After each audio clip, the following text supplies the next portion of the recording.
అదే RTV app వార్తల్ని క్షణాల్లో చదివే అవకాశం ఉంటుంది. ఒక న్యూస్ పేపర్, ఒక టెలివిజన్ ఛానల్ మీ చేతుల్లో ఎప్పుడూ ఉంటాయి.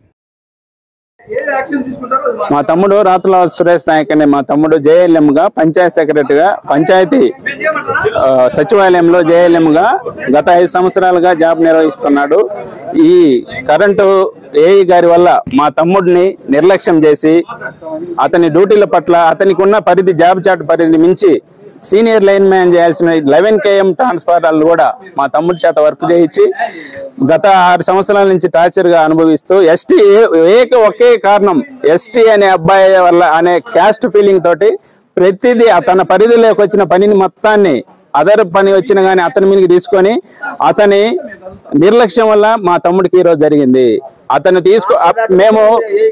మేము ఎస్టీ అని చెప్పి గవర్నమెంట్ మాకున్న నాలెడ్జ్ ప్రకారం మేము గవర్నమెంట్ ఆర్డర్ కూడా తెచ్చుకొని ఆ టార్చర్ తట్టుకోలేక ఏరే చోటికి ట్రాన్స్ఫర్ తెచ్చుకున్నా గానీ కేవలం ఎస్టీ అనే అబ్బాయి తోటి ఇతను రిలీవ్ చేయక 6 నెలల నుంచి నా తమ్ముడిని పెట్టిన టార్చరు అతలాకుతలమైన మామూలు చెప్పుకునే స్థితి కాదు.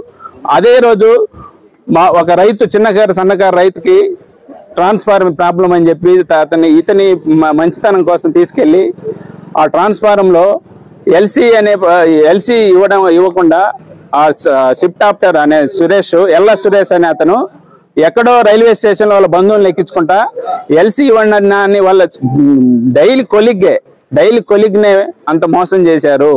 అతను రైల్వే స్టేషన్ లో ఉండి ఏరే వాళ్ళని షిఫ్ట్ ఆప్టర్ దగ్గర పెట్టి ఆ లైన్ మ్యాన్ గా అసలు JLM కు ఆ డ్యూటీస్ లేవు. JLM గా అతను వచ్చేసి 11 km ఎక్కే జాబ్ చార్ట్ లేదు. కానీ ఈ ఏఈ గారి వల్ల ఈ పరిధి ఈ స్థితి మాకు వచ్చింది.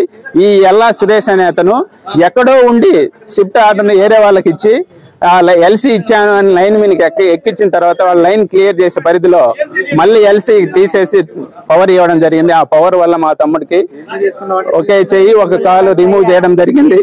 లాస్ట్ నా తమ్ముడికి పరిస్థితి రావడానికి కారణం ఈ ఏఈ గారు. ఒకటే కారణం, 10 times కంప్లీట్ రాసిచ్చాం. ఒక్కసారి కూడా ఈ ఏఈ గారు కంప్లీట్ కనీసం యాక్సెప్టబుల్ చేయాలి. ఒకే కారణం, ఎస్టీ సుగాలి, మీరు ఎస్టీలు మీ పరిధి మేము తీసుకోము అని చెప్పేసి జరిగిన తర్వాత యాజ్ ఏ డిపార్ట్మెంట్ గా నేను కొలీగ్ గా వచ్చి ఏదైనా చేస్తారనుకుంటే చుట్టుపక్కల సచివాలయం పిల్లల పరిధిలో వాళ్ళు అమౌంట్ కలెక్ట్ చేస్తే డిపార్ట్మెంట్ తరఫున నేను తీసుకొచ్చానని చెప్పేసి మోసం చేసి మమ్మల్ని అమౌంట్ తీసుకున్నాను, మీకు డిపార్ట్మెంట్ తరఫున న్యాయం చేస్తానని చెప్పి లాస్ట్ కి మాకు న్యాయం చేయాల్సింది పోయి అతని పక్క యాక్టివ్ ఉండి పాజిటివ్ తీసుకొని మా తమ్ముడి పైన కేసు పెట్టి మళ్ళీ ఈ స్థితికి తీసుకొచ్చాడు. ఈ ఏఈ గారి వల్ల మా తమ్ముడికి ఈ స్థితి వచ్చింది. ఈ ఏఈ గారు పాజిటివ్ గా ఈ ఎస్టీ అనేది లేకుండా పాజిటివ్ గిన మా తమ్ముడి గిన తీసుకొని ఉంటే ఈ రోజు మా తమ్ముడికి ఆ స్థితి వచ్చేది కాదు. ఈ ఏఈ గారు మా తమ్ముడికి కారణం ఈ ఏఈ గారు అతను ఎల్లా సురేష్ అనే అతను కక్ష గట్టి ఎర్లీ మార్నింగ్ 7కి వానికి డ్యూటీ లేని టైంలో కూడా తీసుకెళ్లి వర్క్ చేయించి మా తమ్ముడిని ఈ రోజు ఈ స్థితికి తీసుకొచ్చిండ్రు. కాబట్టి గవర్నమెంట్ మా తమ్ముడిని కాపాడవలసిందిగా మేము కోరుతున్నాము. గిద్దలూరు ఏడీ గారి దగ్గరికి రావాల్సినటువంటి కారణం ఏంటంటే మా సురేష్ నాయక్ సంబంధించినటువంటి సెల్ ఫోన్ దగ్గరే ఉండిపోయింది. ఆ సెల్ ఫోన్ లో ఆ రోజు ఏమేమి విషయాలు జరిగినా ఆ విషయాలన్నీ కూడా అక్కడే ఉండిపోయినాయి.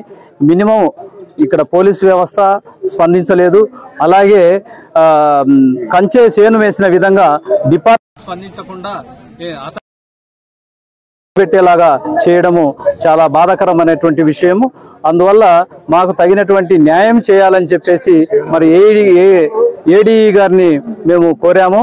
అలాగే షిఫ్ట్ ఆపరేటర్ ని ఎల్లా సురేష్ ను ఏదో చెప్పారు యాక్షన్ మరి అలాగే పోలీస్ స్టేషన్ లో తప్పుడు ఇన్ఫర్మేషన్ ఇచ్చినటువంటి ఎలక్ట్రికల్ ఏఈ ఎవరైతే ఉన్నారో ఆయన పైన కూడా తగు చర్యలు తీసుకోవాలని, అలాగే వీళ్ళందరిపైన క్రిమినల్ కేసు పెట్టాలి. కేవలం వాళ్ళని సస్పెండ్ చేయడం ద్వారా వాళ్ళకి గుణపాఠం కాదు.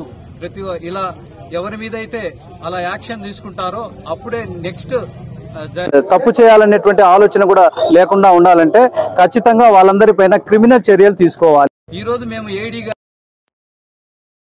రిక్వెస్ట్ చేస్తున్నామంటే మరి తప్పుడు ఇచ్చినటువంటి స్టేట్మెంట్ మీద ఏఈ గారిని కూడా ఇమిడియట్ గా సస్పెండ్ చేయాలని నేను మీడియా సందర్భంగా కోరుకుంటున్నాను. అప్డేట్స్ కోసం వాట్సాప్ ఛానల్ ని ఫాలో చేయండి అండ్ లింక్ డిస్క్రిప్షన్ లో ఉంది.